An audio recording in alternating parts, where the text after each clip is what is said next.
Assalamualaikum warahmatullahi wabarakatuh. Selamat pagi dan salam sejahtera buat kita semua. Semangat pagi bagi adik-adik. Kali ini saya coba outdoor nih, kan gitu ya. Karena memang cari suasana berbeda hari ini, dan lebih menarik gitu ya. Mudah-mudahan bagi adik-adik semua. Baik, kali ini kita coba kembali melanjutkan materi yang sebelumnya. Kita sudah menyusun bagaimana teori dalam gugatan. Lanjut kita kali ini ke materi tentang selanjutnya. Setelah kita ajukan gugatan, masukkan gugatan melalui pendaftaran di register pengadilan negeri gitu ya, untuk melakukan gugatan. Selanjutnya acaranya itu adalah agenda pertama kemarin, pemanggilan para pihak ya. Setelah ditentukan majelis hakimnya, dipanggil para pihak untuk sidang pertama.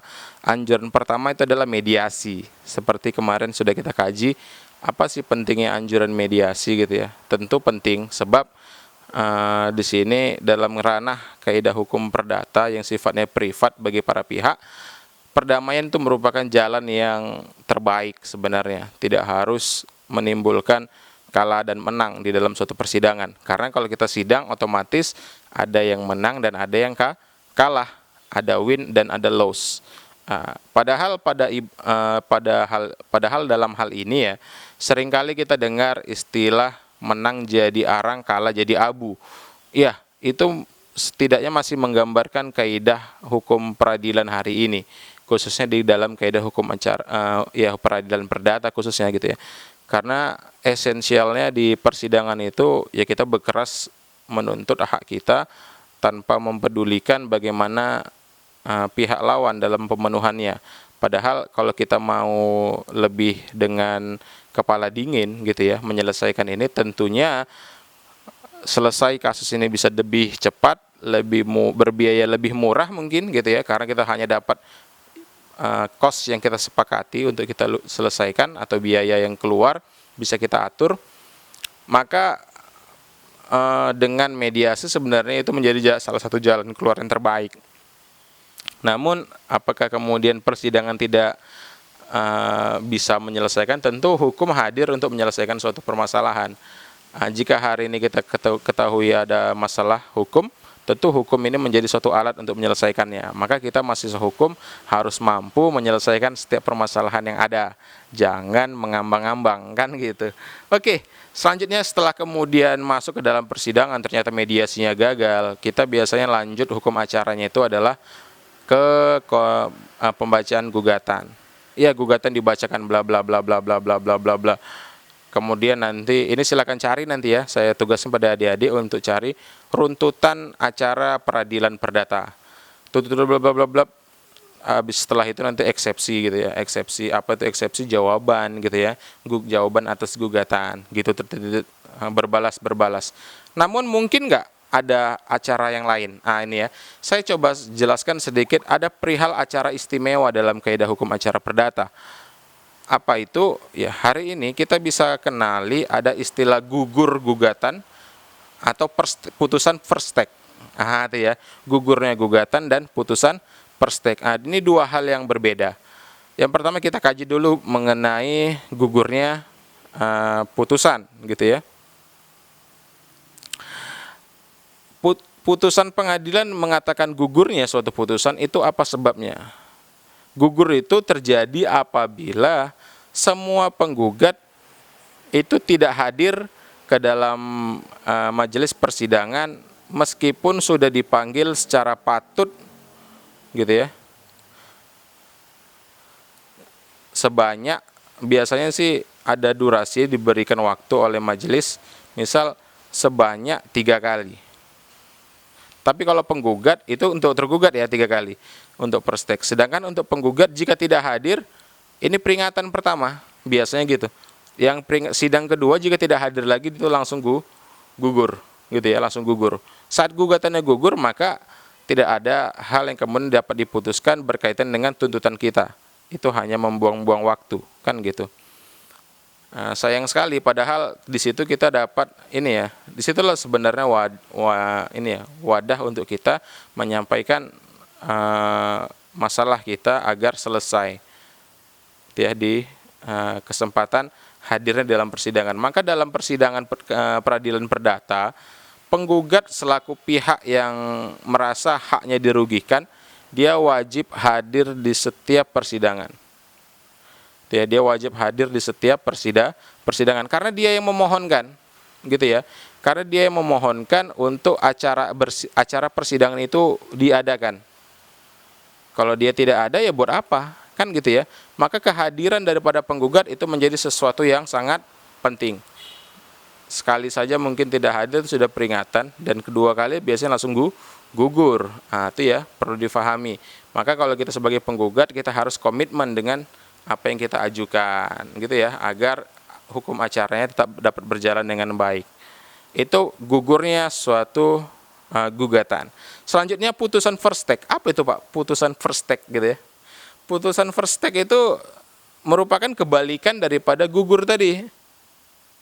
Saat kemudian diberikan kesempatan bagi tergugat untuk menyampaikan pandangannya, untuk menyampaikan pendapatnya, pembelaannya atas gugatan yang diajukan oleh penggugat, maka di sini jika dia tidak hadir, ini tidak hadir, meskipun sudah dipanggil secara patut 3 kali. Panggil secara patut itu gimana sih Pak?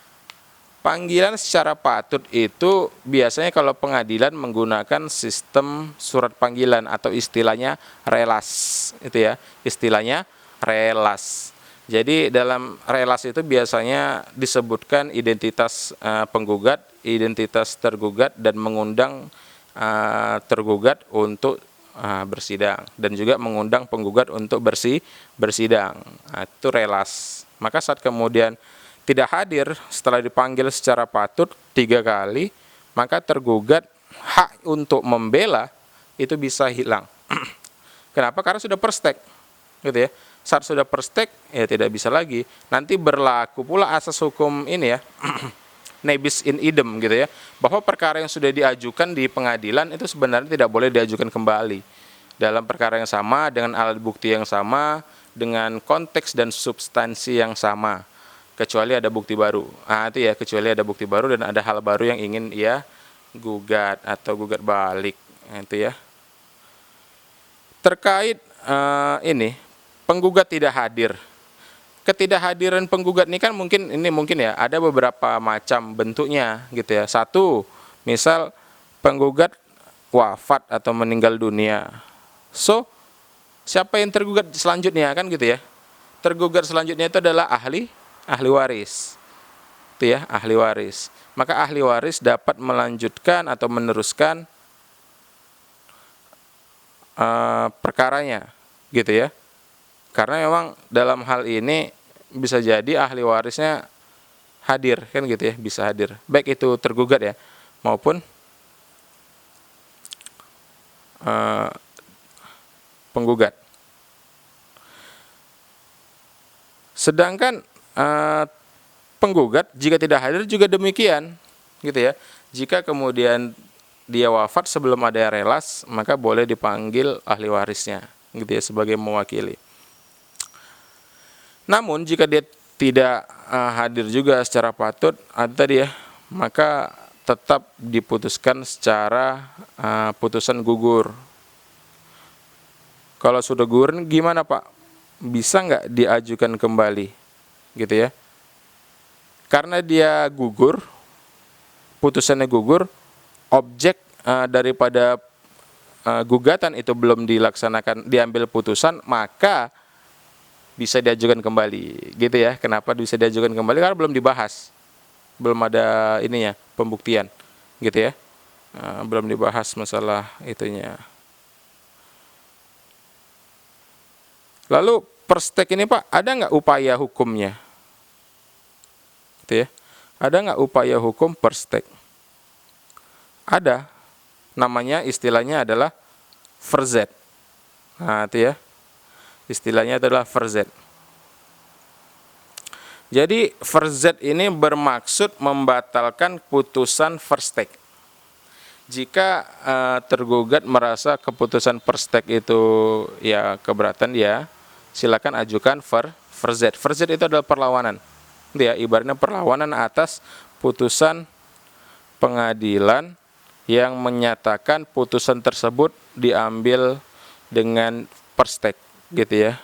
Maka di sini kita harus mengetahui juga kapan kita bisa ngajukan verzet. Saat kemudian ya setelah keluarnya putusan perstek. Nggak mungkin verzet atas putusan biasa ya. Verzet hanya dilakukan atas putusan perstek. Nah, itu dia, itu harus difahami bagi adik-adik gitu ya. Oke, penting ya mengenai ketidakhadiran ini menjelang perstek gitu ya. Banyak upaya sebenarnya bisa kita lakukan, khususnya bagi tergugat. Karena kan biasa kalau penggugat sudah menyiapkan ya ada kuasa hukum gitu ya untuk mewakili dia tidak harus hadir di pengadilan pada saat persidangan.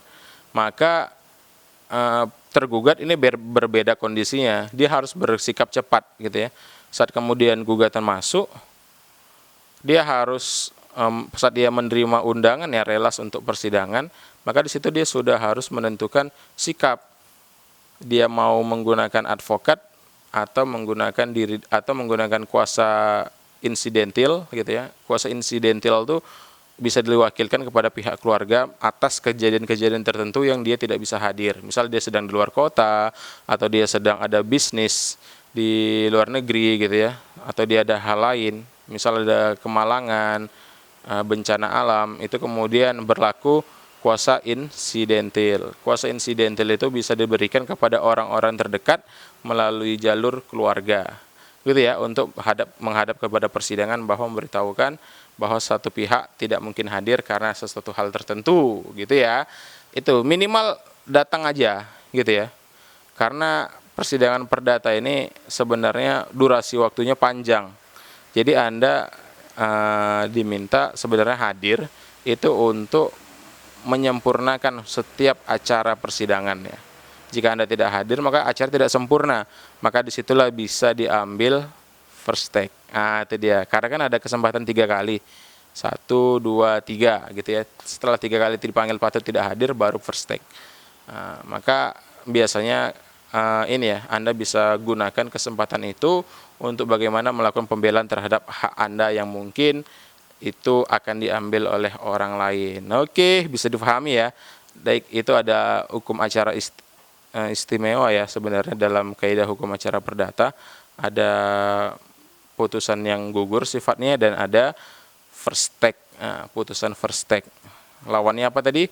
Verzet. Itu ya. Oke, istilahnya mirip-mirip kok, mudah untuk diingat. Itu ya materi kita hari ini. Ada gugatan putusan yang gugur dan ada putusan first take. Dan perlawanannya verzet. Oke, bisa dipahami ya. Ini istilah-istilah yang lumrah di dalam kayak peradilan perdata. Stay tune terus di channel kita. Jika ada yang mau ditanyakan silakan tanya gitu ya. Kita akan buat video selanjutnya bisa Q&A gitu ya. Bisa bertanya jawab gitu ya dalam video selanjutnya. Pertanyaannya akan saya jawab pada sesi video selanjutnya. Oke, bisa difahami ya. Stay tune terus di channel kita Sam and Nai Connection. Lebih dan kurang mohon maaf. Billahi taufiq wal hidayah. Assalamualaikum warahmatullahi wabarakatuh.